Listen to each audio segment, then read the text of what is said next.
Super star Rajini நடிப்பில் வெளியான கூலி படத்தினுடைய ரிவ்யூவை பார்த்துடலாம். வீடியோ பார்த்துட்டு இருக்கவங்க ஒரு லைக் பண்ணிட்டு பாருங்க. ஸோ இந்த படத்தில் நம்ம லோகேஷ் அவர்கள் டைரக்ஷன் வந்துட்டு நல்லாவே தெரியுது. பட் அது ஆனால் கொஞ்சம் பார்த்தீங்கன்னா மிஸ்டேக் பண்ணிட்டாரு. ஏன் அப்படின்னா இந்த படத்தில் பார்த்தீங்கன்னா பேன் இண்டியா ஸ்டார்ஸை வந்து இறக்கி இருக்கிறனால ஃபர்ஸ்ட் ஆஃப் வந்துட்டு ஒவ்வொரு ஸ்டாருக்குமே வந்துட்டு அந்த டைம் டியூரேஷன் பார்த்தீங்கன்னா கொடுக்குறனால, ஸ்பேஸ் கொடுக்குறனால கொஞ்சம் ஸ்லோவாக போகிற மாதிரி இருக்கும். பட் லோகேஷோடைய மற்ற படங்கள் எடுத்துக்கிட்டால் கம்மி கேரக்டர் தான் இருக்கும். பட் ஆனால் கதைக்குள்ளே பார்த்தீங்கன்னா டக்குன்னு இறங்கிடுவார். பட் இந்த படத்தில் நிறைய ஆக்டர்ஸ் கொண்டு வந்தனால அவர் ஒவ்வொருத்தருக்குமே வந்துட்டு அவங்க எக்ஸ்பிளைன் பண்ணுறதுனால பார்த்தீங்கன்னா ஃபர்ஸ்ட் ஆஃப் வந்துட்டு கொஞ்சம் ஸ்லோவாக போகுது. மற்றபடி ஆக்டிங்னு பார்த்தீங்கன்னா எல்லாரோட ஆக்டிங்குமே வந்துட்டு அவங்க ஆசமாக இருக்குது. ஸோ நல்லாவே கொடுத்துருக்காங்க. ஸோ உபேந்திராவாக இருக்கட்டும், ஆமீர் கான், இவங்களோட கேமியோ எல்லாமே அந்த கம்மி டியூரேஷனாக இருந்தாலும் பார்க்க டீசெண்டாக இருந்தது.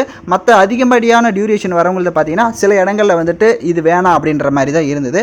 பேக்ரவுண்ட் ஸ்கோர் அனிருத் அவருடைய வேலையை அவர் செஞ்சிட்டாரு, நல்லாவே இருந்தது.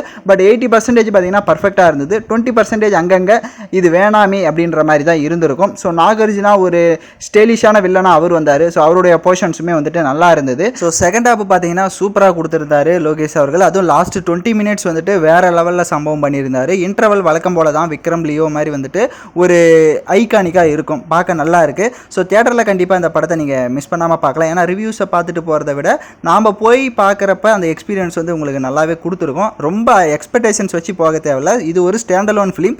ஸோ அந்த ஒரு வைப்பில் போயிட்டு ஒரு ரஜினி ஃபேன்ஸாக இல்லை நார்மலான ஒரு ஃபேனாக வந்து பார்த்தீங்க அப்படின்னா கண்டிப்பாக உங்களுக்கு கூலி வந்துட்டு ஒரு சூப்பரான படமாக இருக்கும்னு நினைக்கிறேன். ஸோ இந்த வீடியோ பார்த்துட்டு இருக்க யாராவது தியேட்டரில் இந்த படத்தை பார்த்துருந்தீங்கன்னா உங்களோட ரிவ்யூவை மறக்காமல் கமெண்ட் பண்ணுங்கள். ஸோ பார்க்காதவங்க கண்டிப்பாக தியேட்டரில் போய் எக்ஸ்பீரியன்ஸ் பண்ணுங்கள். ஸோ தேங்க்யூ ஃபார் வாட்சிங் திஸ் வீடியோ.